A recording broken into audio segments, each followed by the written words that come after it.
Hi everyone, this is Angelica. How are you today? Today's video is going to be on feeling lonely while you're going through a spiritual awakening. So I had so many things to talk about on this subject when I was thinking about it a couple days ago, and then today it's cloudy. When it's cloudy, my brain doesn't work as well, but I'm still going to try to make it the best that I can. On another side note, it hasn't rained all winter here in Northern California, and it usually rains a lot in Sonoma County. And something about this dry weather, it just really aggravates some kind of allergy that I have to this. And, you know, I've lived north of here about 5 hours, and I didn't have any allergies at all. And I lived south of here, and it's weird. I get this allergic reaction to something, especially when it's really dry outside. I'm not sure what it is. But anyway, so I have a little bit of allergies.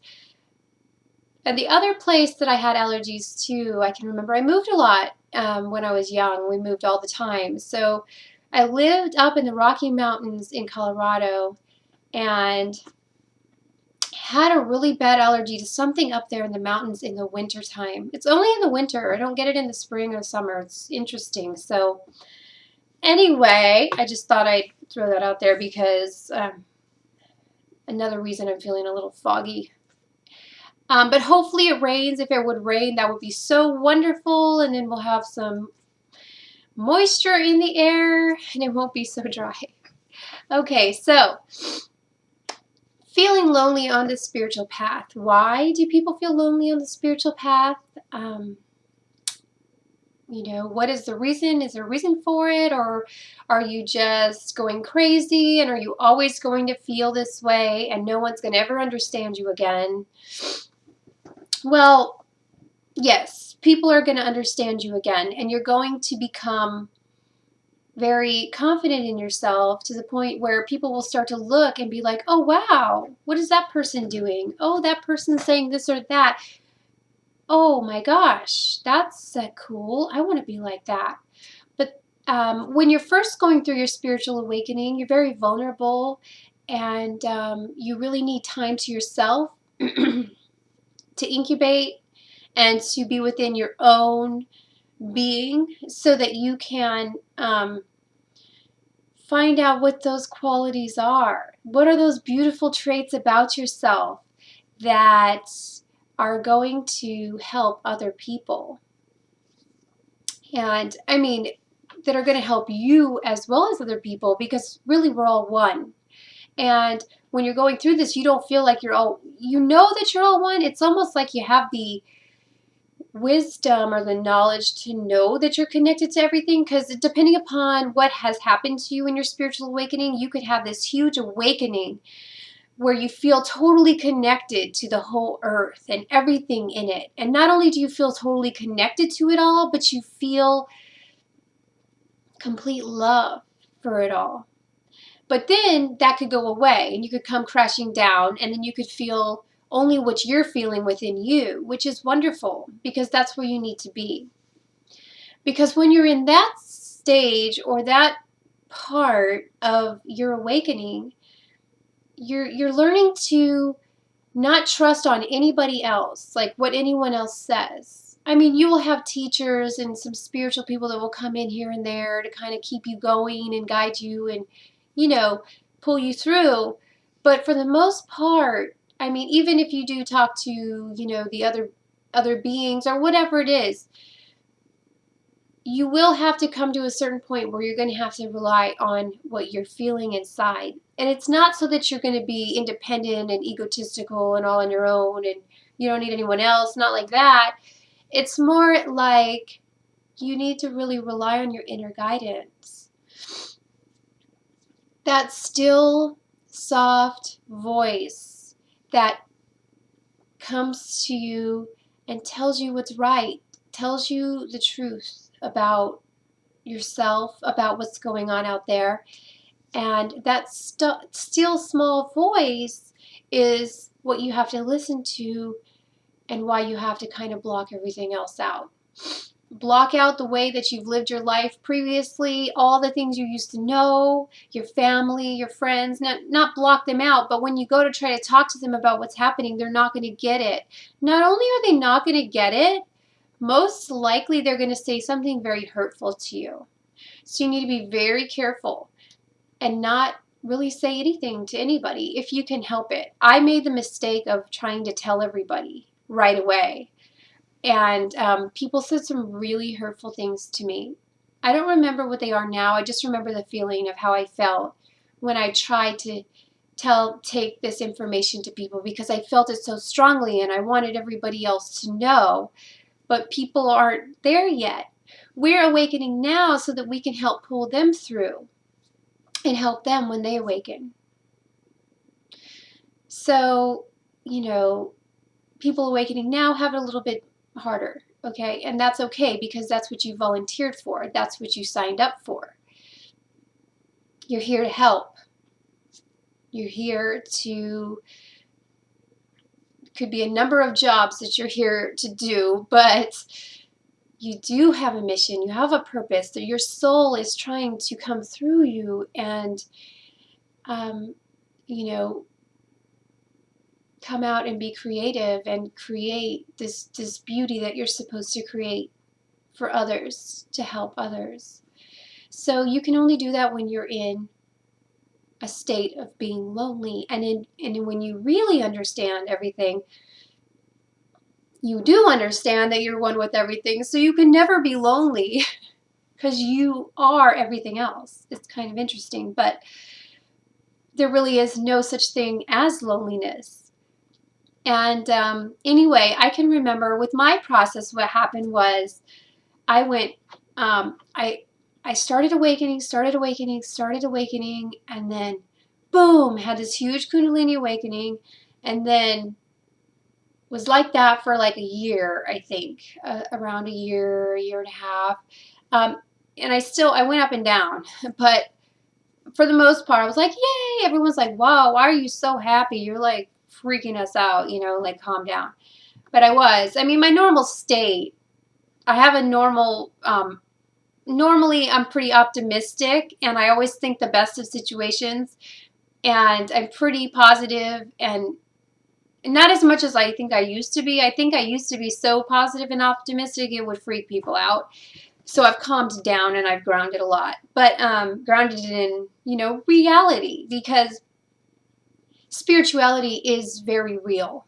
And if you can ground that spiritual energy into your physical body and really make it real here on earth, because that's what we need to do,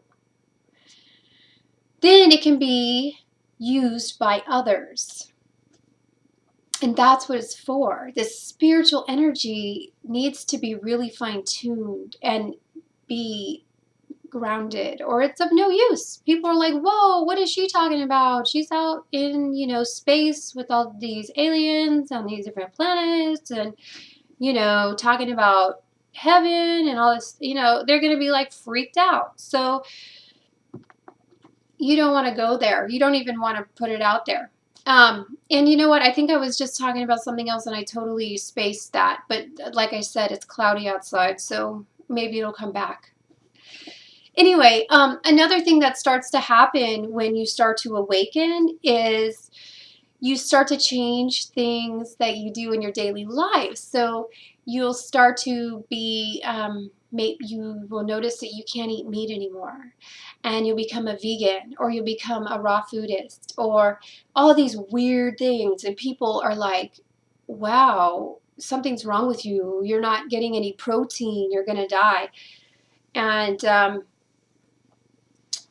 really, in reality, they don't realize that that's not the truth.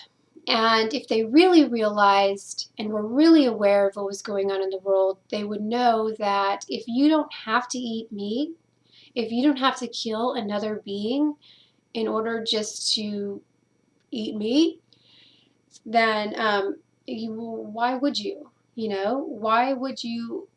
Not only is it not healthy for you, but you're also killing another being, and just for your own enjoyment. Just when you become aware, these things start making sense to you. But at the same time, you're detoxing. And not only are you detoxing and feeling really weird and awkward, it's almost like, being a teenager again. It's a really weird, awkward phase where you just don't know what you're going to become. And it's like you're being birthed into some whole new situation. And at the same time, it's uncomfortable. And you go to your family or your friends, and they're just like, we better throw her in the loony bin and drug her up because this is scaring us. So you don't scare others, it's best not to bring it up. If you ask me, or you could if you're, just for a little fun, I guess. I don't know. Anyway, so if you are feeling lonely, it's okay. Just know that you will get through it. And once you do, you're going to be so strong and shining this light that your family and your friends, if they're still there, you probably have made new friends.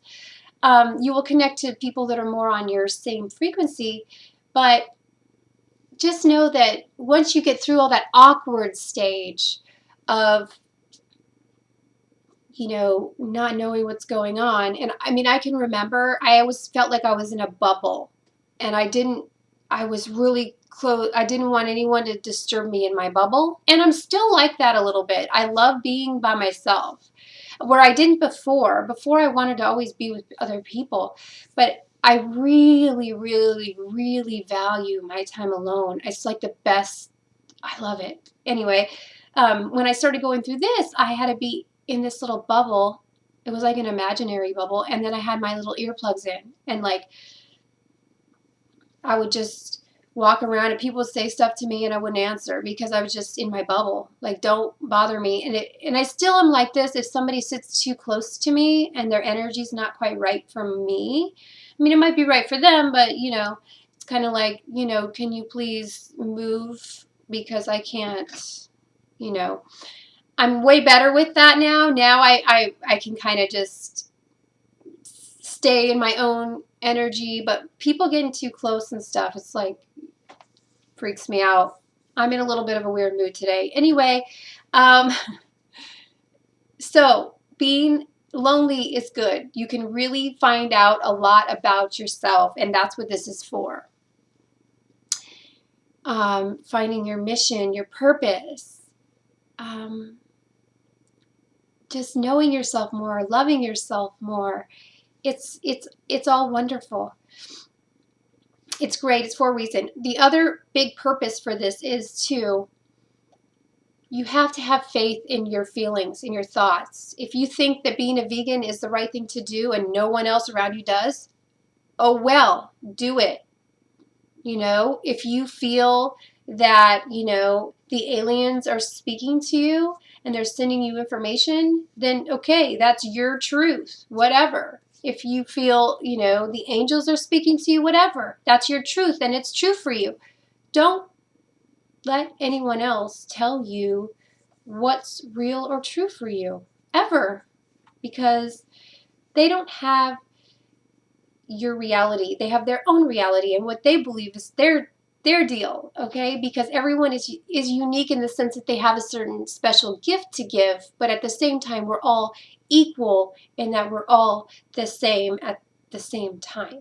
So hopefully that wasn't completely confusing, and know that you have so much support and love.